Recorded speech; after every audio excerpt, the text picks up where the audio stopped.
Primeira aos Coríntios, capítulo 12, a partir do verso 1. 1 Coríntios, capítulo 12, a partir do verso 1. Nós vamos começar a ver sobre o terceiro problema que estava acontecendo na igreja dos Coríntios, que estava atrapalhando o culto, que é com relação aos dons. Hoje nós começamos a ver essa etapa acerca dos dons espirituais. 1 Coríntios, capítulo 12, a partir do verso 1. Vamos fazer a leitura. Então, a partir do verso 1. A respeito dos dons espirituais, não quero, irmãos, que sejais ignorantes. Sabeis que outrora, quando eres gentios, deixava-vos conduzir-vos aos ídolos mudos, segundo eres guiados.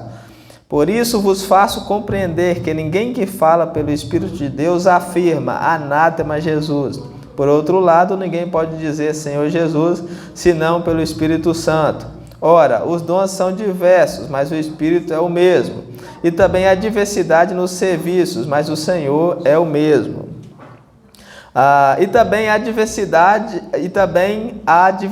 nas realizações, mas Deus é quem opera tudo em todos. A manifestação do Espírito é concedida a cada um visando um fim proveitoso, porque é dada mediante o Espírito, porque a um é dada mediante o Espírito a palavra de sabedoria, e a outro, segundo o mesmo Espírito, a palavra do conhecimento, e a outro no mesmo Espírito a fé, e a outro no mesmo Espírito dons de curar, a outro operações de milagres, a outro profecia, a outro discernimento de espíritos, a uma variedade de línguas e a outra a capacidade para interpretá-las. Mas um só e o mesmo Espírito realiza todas essas coisas, distribuindo-as como lhe apraz a cada um individualmente. Até aí vamos orar para que o Senhor nos conceda graça para ouvirmos e compreendermos a sua palavra. Senhor Pai Santo, nós viemos a Ti em busca de iluminação mais uma vez, ó Deus, no nome do nosso Senhor Jesus.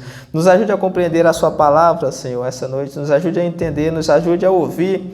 Nos ajude, Senhor, a ter ouvidos para ouvir a Sua palavra. Nos ajude a ter coração para recebê-la, Senhor. Que essa palavra não fique apenas nos ouvidos, mas que ela possa penetrar no nosso coração. Nós viemos a Ti, Senhor, em busca de iluminação, que o Senhor nos ilumine essa noite com o poder do Espírito Santo, que o Espírito Santo venha guiar esse nosso culto, Senhor, de maneira que nós possamos compreender, de maneira que nós possamos entender a Sua palavra. Nós Te rogamos, nós Te suplicamos, ó Pai, em nome do nosso Senhor Jesus, que o Senhor nos conceda graça. Enquanto a mim, Senhor, no caráter de pregador, eu Te suplico, no nome do nosso Senhor Jesus, confiando no testemunho que as Escrituras nos dão de que o Senhor usava, Senhor, homens que não são nada, que não são ninguém. Eu, nessa mesma situação, Senhor, te rogo, te suplico que o Senhor me use, que o Senhor me enche, que o Senhor me capacite mais uma vez para que com intrepidez eu possa anunciar a Sua santa palavra, Senhor, de maneira simples e fácil, para que todos possam ter um compreendimento sadio e edificador da Sua santa palavra, Senhor. No nome do nosso Senhor Jesus que eu te rogo mais uma vez. Amém. Nós estamos dando continuidade na nossa série de estudos em 1 Coríntios, e onde que nós estamos estudando acerca dos problemas, né, que envolvia a igreja.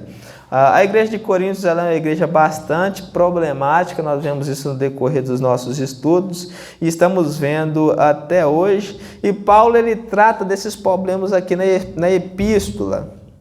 E nós, estudando essa epístola, esses problemas, nós nos preparamos para podermos vencer esses problemas tais que vier a ter dentro da igreja. Muitas vezes nós, como igreja, enfrentamos os mesmos problemas que Paulo enfrentou na igreja de Coríntios, né? Muitas vezes há divisões no nosso meio, há contendas, muitas vezes há pessoas orgulhosas, há pessoas soberbas, muitas vezes nós não nos damos muito bem, nós estamos frios, nós estamos iludidos, vendo o testemunho da igreja dos Coríntios, nós aprendemos, né, como lidar com essa situação, nós aprendemos com o ensinamento de Paulo, como nós fazemos para lidar com essa situação. Então essa epístola, né, ela tem nos abençoado muito, tem nos preparado muito para que nós possamos lidar com situações que possa vir a acontecer no nosso meio.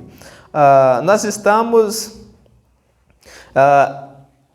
em uma série de estudos dos 3 problemas que estavam atrapalhando o culto dos coríntios. Nós começamos no capítulo 11 essa série, né, desses 3 grandes problemas que estavam atrapalhando o culto dos coríntios. No capítulo 11 nós vemos os 2 grandes problemas, que era a vestimenta da mulher, a questão acerca do véu, né, isso estava atrapalhando, estava influenciando o bom funcionamento do culto. Nós vemos também acerca da ceia, né, da festa do amor, de como eles estavam lidando com a ceia, distribuindo a ceia, celebrando a ceia, e isso também estava atrapalhando o funcionamento do culto. E por fim, hoje, né, nós estamos entrando nesse terceiro grande e último problema, que é acerca dos dons espirituais. Os dons também na igreja estavam sendo levados de forma a atrapalhar o culto dos coríntios. Os coríntios eles não estavam tendo discernimento de qual era o objetivo dos dons, e por não ter esse entendimento, eles estavam usando os dons de forma errada, né? Eles estavam usando os dons para se promover, e isso estava atrapalhando o culto. A igreja de Coríntios era uma igreja rica em dons espirituais. Paulo diz isso no capítulo 1, no verso 7, que não faltava nenhum dom espirituais, que era uma igreja que tinha todos os dons espirituais, porém eles estavam usando esses dons de forma errada. Eles não estavam usando os dons da forma correta, que é a forma que Deus queria. Eles usavam os dons como autopromoção. Usavam os dons para ser bem visto, né, na igreja. Quem tinha os melhores dons eram os maiorais na igreja. Eles usavam os dons dessa maneira, eles não usavam os dons da maneira que é bíblica. Os dons eles foram dados para a edificação da igreja, para que a igreja de Deus funcionasse, para que o corpo de Cristo se movesse muito bem, para que o corpo de Cristo tivesse uma funcionalidade melhor. Foi por causa disso que o Espírito Santo deu os dons à igreja. Mas os coríntios eles estavam usando os dons espirituais para se autopromover.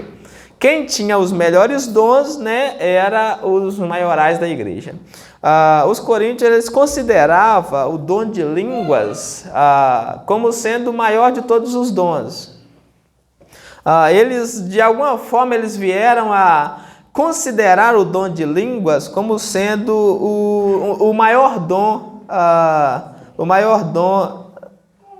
espiritual. E quem possuísse esse dom era o maioral na igreja. Então todos queriam ter o dom de línguas, todos queriam falar em outras línguas. E quem conseguia falar em outras línguas, quem conseguia ter esse dom espiritual, era o maioral na igreja, né? Então os coríntios eles consideravam o dom de língua como sendo o dom supremo, o maior de todos os dons. Não é à toa que nós vemos que todas as vezes que Paulo escreve na Epístola aos Coríntios, ele coloca o dom de línguas em último lugar, para que os coríntios soubessem que o dom de línguas não é o dom maior, o maior de todos os dons, né?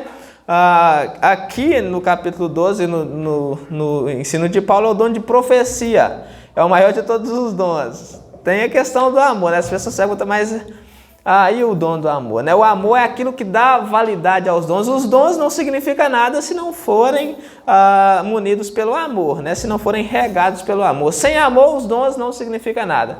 Então, nós podemos e não podemos considerar o amor como sendo um dom. Porque se alguém falar que o amor é um dom, alguém pode dizer, então eu não tenho o dom de amar. Então, nós não podemos considerar o amor como dom, porque todos nós devemos amar. O amor é um dever que todos nós devemos ter uns para com os outros. Então, no caso aqui, se for fazer uma relação do maior dom, o maior dom é o dom de profecia, depois vem o dom de serviço, etc., vai abaixando até chegar no dom de línguas. O dom de línguas é o dom mais inferior que Paulo trata aqui nas Escrituras. É o dom mais inferior ao dom de línguas, porque é um dom casado, e é um dom que não edifica a igreja. Todos os outros dons, eles servem para edificar a igreja, porém o dom de línguas, ele não edifica a igreja. O dom de línguas edifica a própria pessoa. Então, o dom de línguas é o dom mais inferior, porque não edifica a igreja. E esse problema dos coríntios, né, de considerar o dom de línguas como sendo o maior dom, estava atrapalhando o culto em que sentido? Todos queriam ter o dom de línguas, né, e todos queriam falar em línguas ao mesmo tempo na igreja. Parece que nós estamos revivendo isso novamente, né? Parece que nós chegamos em pleno século XXI, nós estamos vendo a igreja de Corinto na igreja moderna. Na igreja de Corinto, eles queriam falar todo mundo ao mesmo tempo, falar em outras línguas ao mesmo tempo, né? Então era uma bagunça o culto. E Paulo usa os 3 capítulos, 12, 13 e 14, para resolver o problema dos dons, para tratar desse problema dos dons. Então, é algo que nós vemos que está revivendo hoje, nessa questão aí dos dons espirituais. Com relação aos dons espirituais, há pelo menos 2 posições com relação aos dons espirituais. Há uma posição chamada cessacionista. Presta atenção porque isso é importante. Os cessacionistas são aqueles que creem que os dons de sinais, como línguas e vários outros dons, curas, os dons de sinais registrados em 1 Coríntios capítulo 12 foram restritos ao tempo dos apóstolos.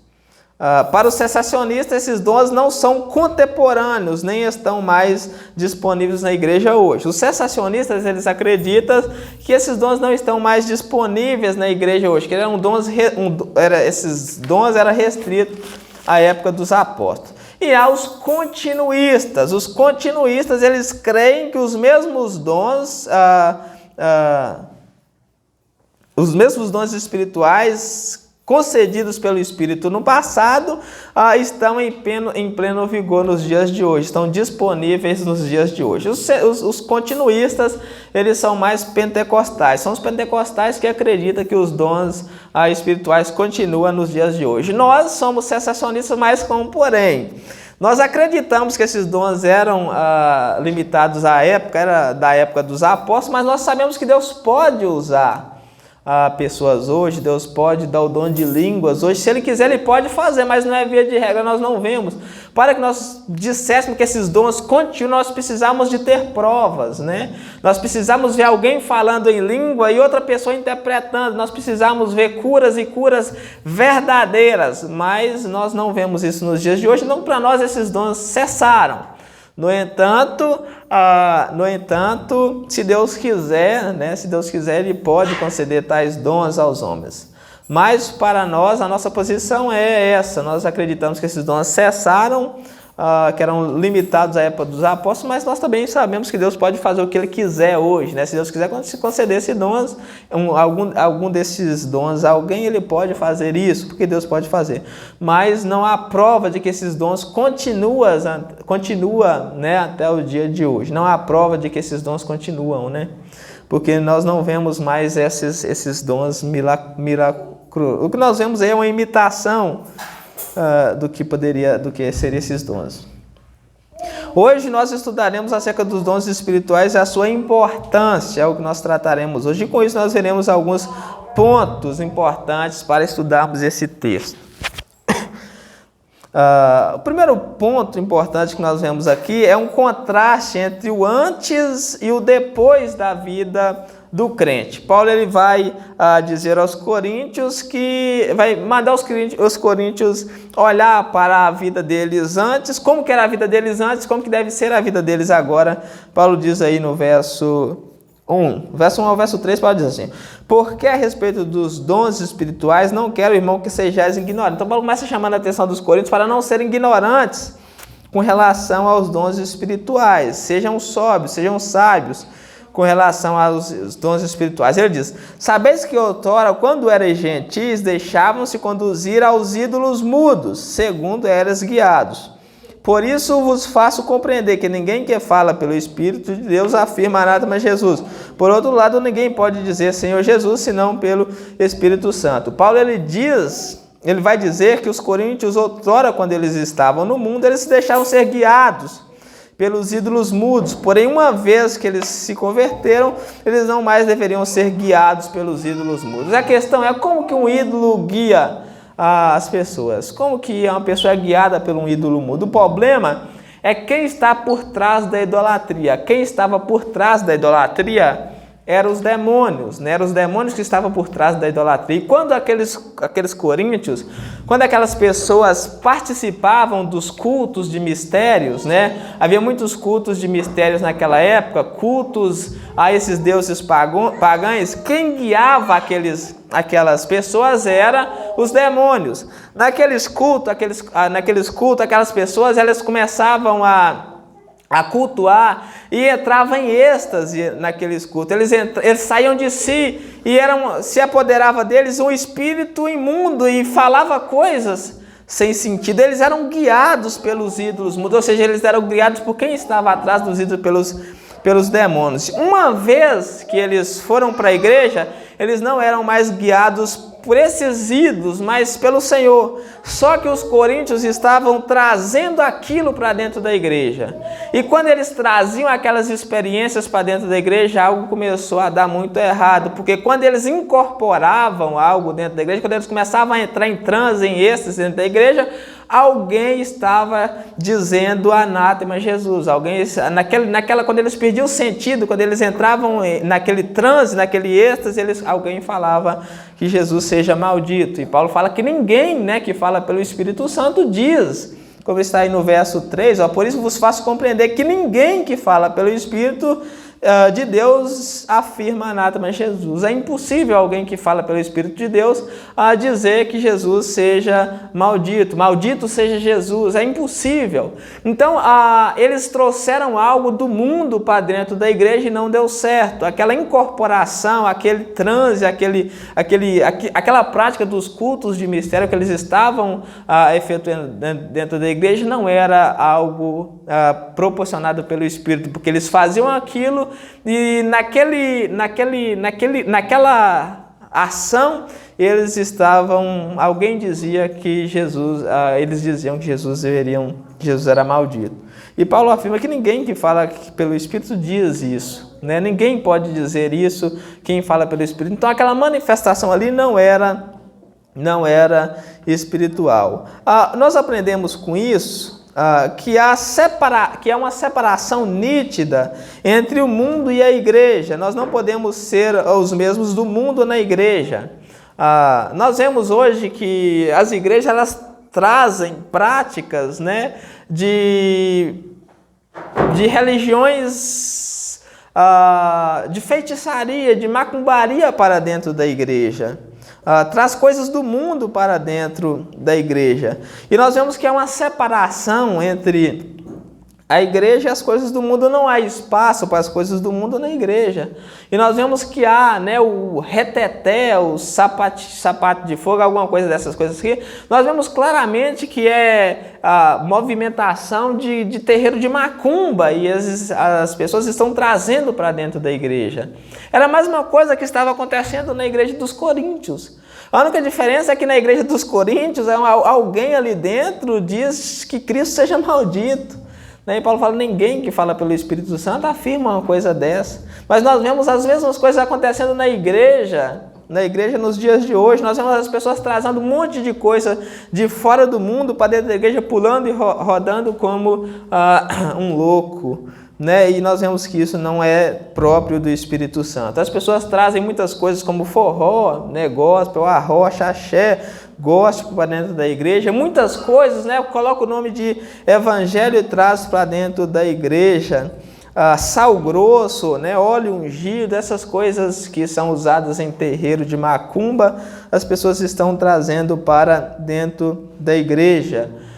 E colocando isso como sendo algo de Cristo. Então Paulo fala, outrora, quando eras do mundo, né, vocês eram guiados pelo mundo, pelos ídolos, pelos demônios. Agora que vocês estão na igreja, não pode ser assim, não pode andar de acordo com os ímpios, não pode andar de acordo com aqueles que estão atrás dos ídolos, que são os demônios. Então nós devemos tomar muito cuidado com essas coisas, né? Por isso que o nosso culto, muitas vezes, as pessoas falam, mas o culto é chato, não tem nada, não tem forró, não tem luzes, não tem uma boate lá dentro. Por quê? Porque nós focamos em fazer a vontade de Deus. O nosso objetivo é a palavra.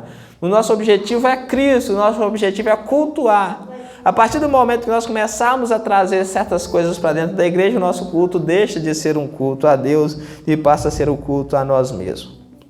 Então nós devemos tomar muito cuidado com isso, para que nós não venhamos transformar o nosso culto, né, num culto a ídolos.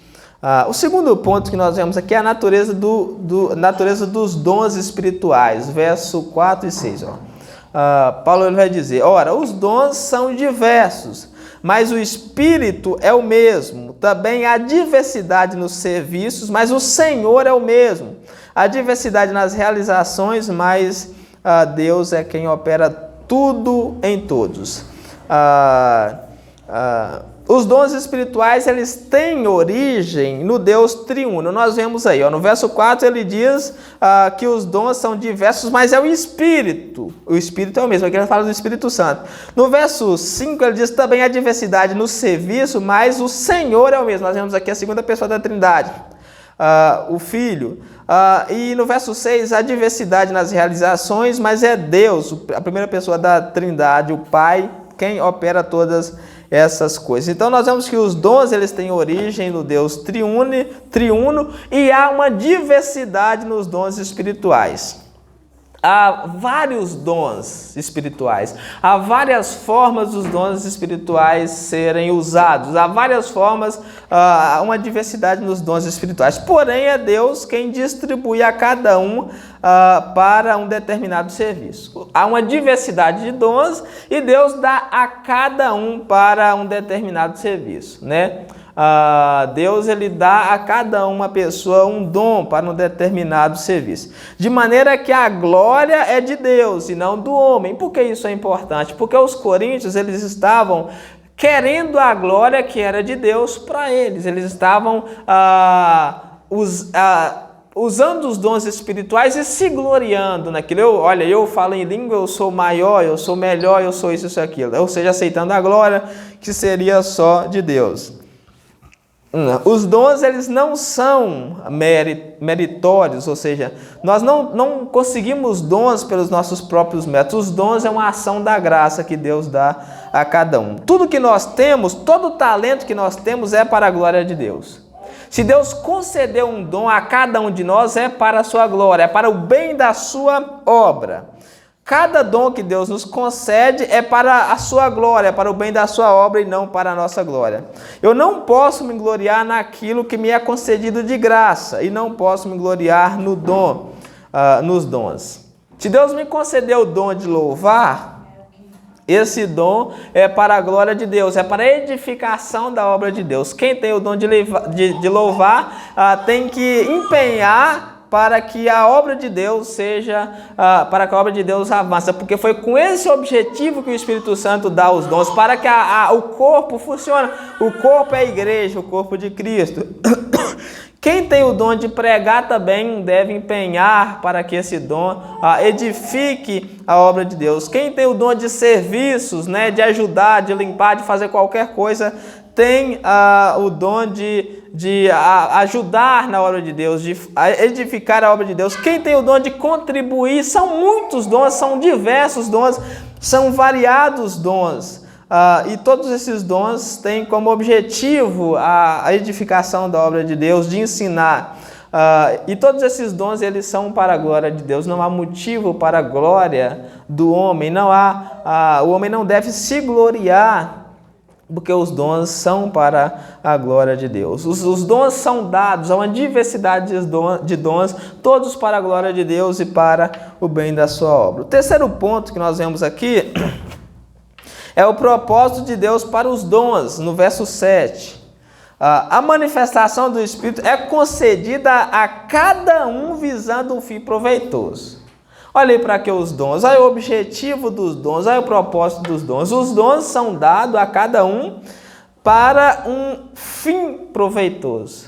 Para um fim proveitoso. Isso é extraordinário, porque se Deus não tivesse me concedido o dom de pregar, nós não estaríamos tendo esse culto hoje, né? Então Deus me conferiu esse dom e nós estamos tendo esse culto. Muitas pessoas já ouviram a pregação através de mim e de muitos irmãos e se converteram. Se Deus não tivesse concedido a Preta, a Jefferson o dom de louvar, nós não estaríamos louvando a Deus tão bonito como nós estamos hoje. Ou seja, cada dom tem um propósito e Deus dá a cada um dom para a glória de Deus. Se Deus não tivesse concedido Vitor o dom de serviço, né, todos os dons de serviço aqui para limpar, para cuidar, para ajudar na igreja, a obra não funcionava. Então Deus, ele dá os dons, ele tem um propósito, né? O dom do propósito é a edificação da igreja. Esse é o dom maior. O propósito central dos dons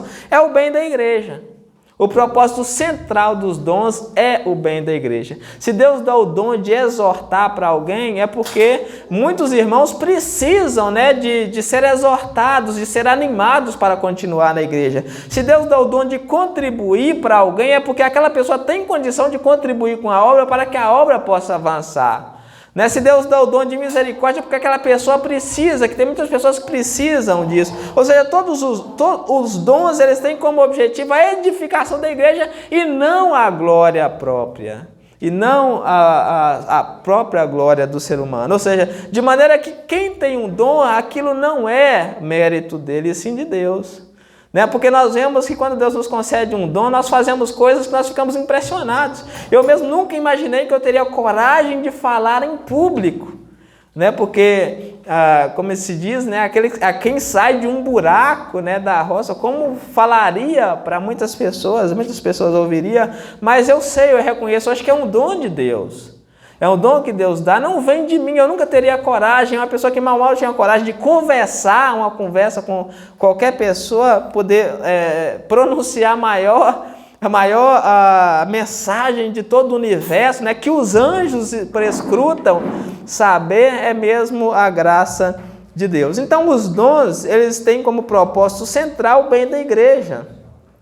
Os dons, eles foram dados pelo Espírito Santo para que a igreja crescesse e se fortalecesse, para que a igreja fosse edificada. E o objetivo do dom é a edificação da igreja. Os dons não são para exaltação pessoal, mas para o bem mútuo. Nós devemos usar os dons que Deus nos deu para o bem da igreja. Todos nós temos um dom. Todo cristão tem um dom.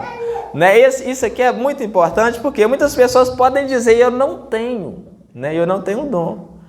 Mas a Bíblia nos diz que todos aqueles que são cristãos, que é convertido, Cristo concede um dom. Ainda que seja o menor de todos os dons, né? Ainda que seja um único talento, Deus dá. O próprio Senhor Jesus diz, né, que todos aqueles que eram seus servos, ele fala, todos os que eram seus servos, ele deu talentos. A um ele deu 1 talento, a outro ele deu 2 talentos e a outra ele deu 5 talentos. Quem ele deu 2 talentos conseguiu ganhar mais 2, então devolveu 4 talentos. Quem ele deu 5 conseguiu mais 5, ganhou 10. Quem ele deu apenas 1 talento, o que fez? Enterrou o talento. Por quê? Preguiça. O grande problema com relação aos dons é a preguiça. Tem muitas pessoas que têm dons, que Deus dá um dom para ela, só que ela não desenvolve o dom por causa da preguiça. Ela prefere enterrar. Não foi o que aconteceu? Por que ele não foi atrás? Por que ele não ganhou mais um? O Senhor diz, você poderia ter colocado o meu talento no banco para que eu recebesse o juro, mas nem isso você fez, você preferiu enterrar. Por preguiça as pessoas não vão atrás do seu dom. Por preguiça as pessoas não buscam de Deus saber qual que é o seu dom. Né? Tem, igual o pastor estava ensinando, você precisa fazer, você precisa trabalhar, você precisa ir atrás até que Deus te mostre qual que é o seu dom. O que é um dom? Tem os dons de serviço, então eu vou fazer todo o serviço para ver se é o meu dom. Tem o dom de pregar, então eu vou estudar para ver se esse é meu dom. Tem o dom, eu vou tentar, né? Louvar é muito fácil, mas eu vou tentar, minha voz não é muito boa, eu já sei que esse não é meu dom. Então, nós precisamos saber qual que é o dom, né? É de contribuir, tá tudo bem, eu estou contribuindo, tá certo, Deus está me dando condição de contribuir, eu não tenho pesar, né? Eu contribuo de bom coração, então esse é o meu dom, ainda que seja o menor de todos os dons, todos nós temos um dom. Todos nós temos um dom. Nós precisamos descobrir, buscar de Deus, saber qual que é o nosso dom. E quando nós sabermos de Deus qual que é o nosso dom, nós não devemos pegar eles e enterrar, nós devemos desenvolver os nossos dons. Nós devemos ganhar mais 5 para devolver para Ele, porque Ele nos confiou um talento, então nós devemos devolver mais para Ele. Como? Como que eu faço isso? Nós devemos colocar as mãos à obra. Né? Nós devemos ir, devemos orar, devemos ler, devemos buscar, devemos nos empenhar no trabalho para saber qual que é o nosso dom. Qual que é o nosso dom? Pega a Bíblia e busca na Bíblia quais são os dons espirituais, pesquisa quais são os dons espirituais, o que é um dom e busca saber qual que é o seu dom. Porque corre o risco de você não saber qual que é o seu dom e enterrá-lo, né? Não desenvolver esse dom. E o Senhor, quando Ele pedir conta, né, você não tiver. Você ser como aquele homem que enterrou o seu talento. Então, todos nós temos um dom, é uma capacidade que Deus nos dá para o bem da sua obra. Para o bem da sua obra. Há uma diversidade, como nós já vimos, de dom, né? Louvar, pregar, exortar, contribuir, exercer misericórdia, limpar, dom de serviço, são os dons mais variados. Há uma variedade de dons, há vários tipos de dons que Deus nos conduz. E uma vez que nós sabemos qual que é o nosso dom, nós devemos colocar a mão à obra. Todos nós temos um talento e devemos usar para a edificação da igreja. Então, quem não sabe qual que é o seu dom, vai buscar saber. Quem não sabe qual que é o talento que Deus te deu, vai buscar. Mas eu não tenho nenhum talento. Então, você não é cristão, porque todo cristão, Deus dá um dom. Deus dá um dom, né? Ainda que seja o menor, ainda que seja o mais insignificante, ainda que seja o menor, Deus, Ele concede um dom para a edificação da igreja. Né? Ainda que seja o dom de vir na igreja, sentar aí e participar, é um dom que Deus concedeu, né? Para a edificação da igreja. Porque se ninguém viesse ouvir a palavra, se ninguém tivesse o dom de vir ouvir a palavra, né? Não tinha por que nós pregarmos. Então nós devemos saber qual que é o dom e pôr em exercício. Quarto ponto que nós vemos aqui é a variedade de dons. Como eu disse, já há vários dons. E Paulo cita alguns desses dons aí a partir do verso 8 e verso 10. Ele diz assim, porque a um é dado mediante o Espírito, ou seja, mediante o Espírito Santo, a palavra da sabedoria, e a outro, segundo o mesmo Espírito, a palavra do conhecimento. Esses dois dons nós consideramos como sendo um só, que se refere ao dom de ensino. Tanto a palavra da sabedoria quanto a palavra do conhecimento se refere ao dom do ensino. Ele continua. A outro no mesmo Espírito a fé. E essa fé aqui não é a fé salvadora, né? A fé salvadora é uma dádiva, mas essa fé aqui é o ato de crer, de acreditar, de esperar, de confiar em Deus.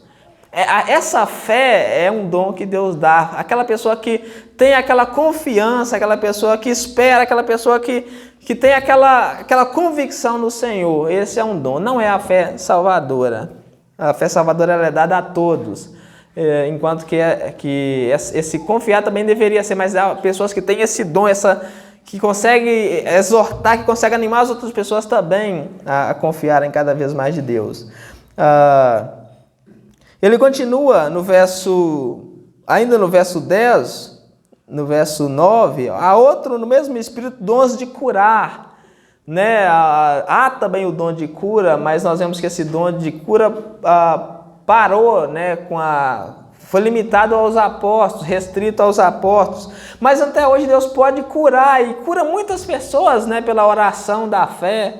Muitas pessoas que têm fé, Deus cura, mas um homem que cura, nós não vemos mais, né? Nós vemos que a oração da fé pode curar, mas homens, né, com esse dom, né, homens que passam pelas ruas e põem as mãos sobre pessoas e elas são curadas, nós não vemos mais. Homens que os enfermos vão até ele para ser curados, nós não vemos mais. Nós sabemos que há o dom de cura, mas ele não está em vigor no dia de hoje, né? Nós sabemos que Deus cura pela oração da fé, não há homens que curam. Ele continua, verso 10, há outros operações de milagres, que não é quase praticamente a mesma coisa, fazer sinais miraculosos, né? Também não. A outra, profecia, também essa profecia se refere ao dom de ensino.